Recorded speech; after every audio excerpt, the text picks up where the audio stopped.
Yang Mulia Tuan Pengerusi Majlis, Barisan Panel Hakim yang adil lagi bijaksana, saudara dan saudari penjaga masa yang setia dengan randiknya, serta rakan-rakan sekalian.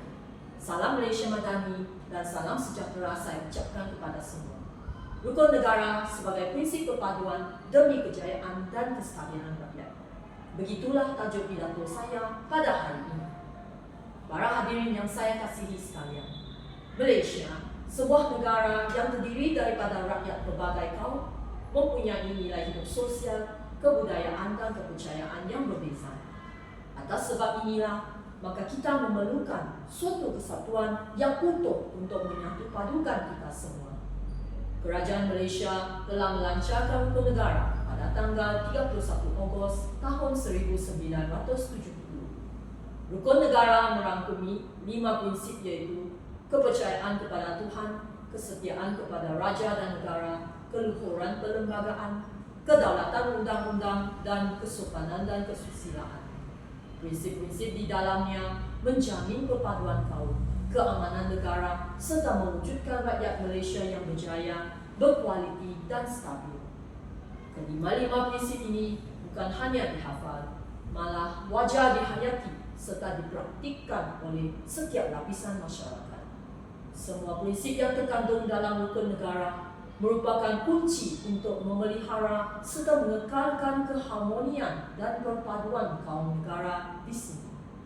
Justeru, rakyat harus berusaha untuk membentuk satu bangsa yang bersatu padu serta hidup aman dan harmoni. Hadirin sekalian, hari ini izinkan saya memberikan hujah yang berfokuskan kepada prinsip kedua, kesetiaan kepada raja dan negara, prinsip keempat, kedaulatan undang-undang, dan prinsip kelima, kesopanan dan kesusilaan. Hujah saya yang pertama, kesetiaan kepada raja dan negara. Prinsip kesetiaan kepada raja dan negara amat penting diamalkan bagi melahirkan rakyat yang taat setia kepada pemerintah dan negara. Setiap warga negara mesti taat dan setia kepada raja dan negara. Raja merupakan lambang perpaduan negara. Sumpah taat setia kepada raja dapat mengelakkan sesetengah rakyat di negara ini menggunting dalam lipatan demi kepentingan diri sendiri.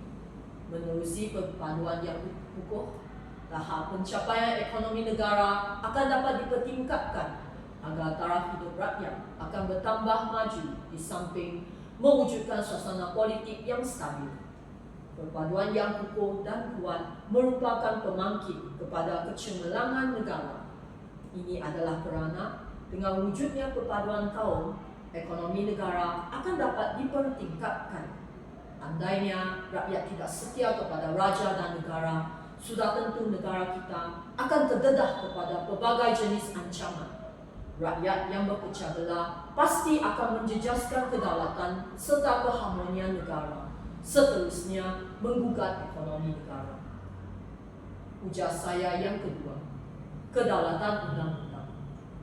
Kedaulatan undang-undang pula bermaksud keadilan berdasarkan kedaulatan yang ada pada undang-undang negara kita, di mana setiap rakyat adalah sama tarafnya di sisi undang-undang negara. Semua orang tanpa mengira pangkat, kedudukan maupun latar belakang haruslah dilayan sama rata di sisi undang-undang. Undang-undang negara kita adalah berdasarkan kepada perlembagaan persekutuan, yakni kuasa kedaulatan dalam konteks undang-undang negara adalah merujuk kepada autoriti perundangan yang paling tinggi, yaitu perlembagaan negara. Dari pentingnya undang-undang ialah menjamin keselamatan hidup rakyat di negara kita dan kesejahteraan kehidupan tanpa sebarang kekacauan, di mana semua anggota masyarakat akan merasa selamat disebabkan kewujudannya. Terkandung dalam prinsip ini adalah bahawa semua orang dan institusi adalah bertakluk kepada dan bertanggungjawab kepada undang-undang yang sedang dibuat kuasakan.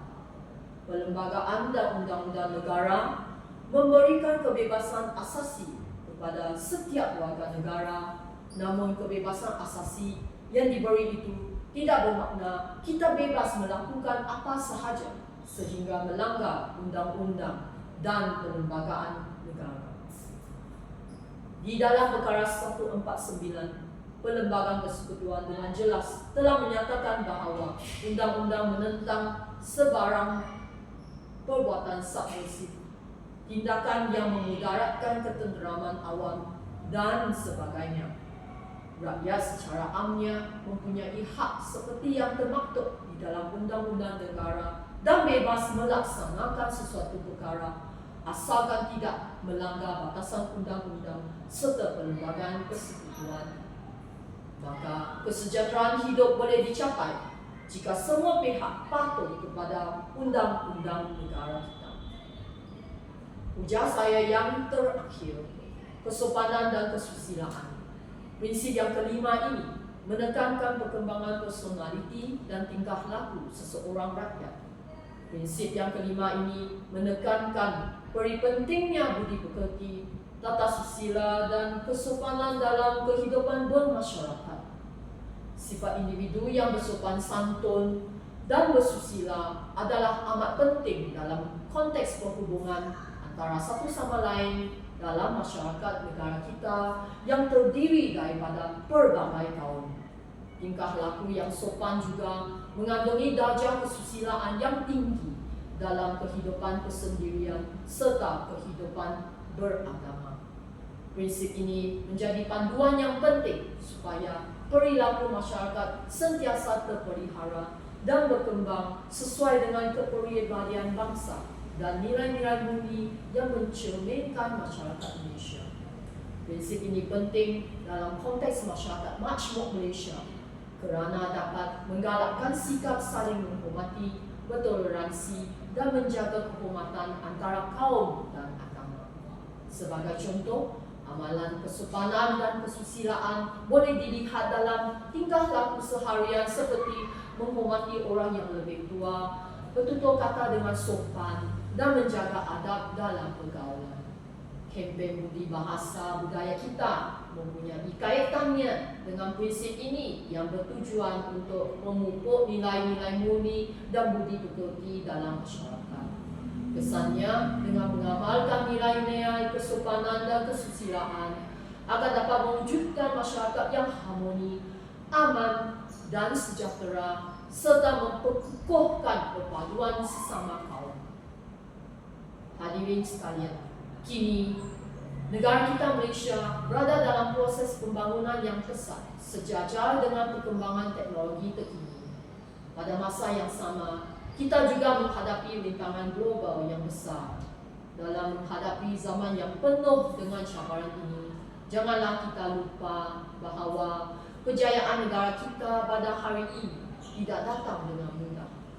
Maka sememangnya penghayatan rukun negara amat penting bagi menjamin keberlangsungan kemakmuran yang dikecapi selama ini.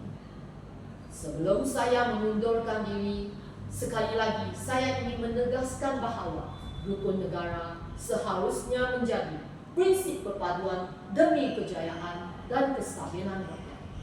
Akhir kata, saya mengakhiri pidato saya dengan ucapan sekian, terima kasih.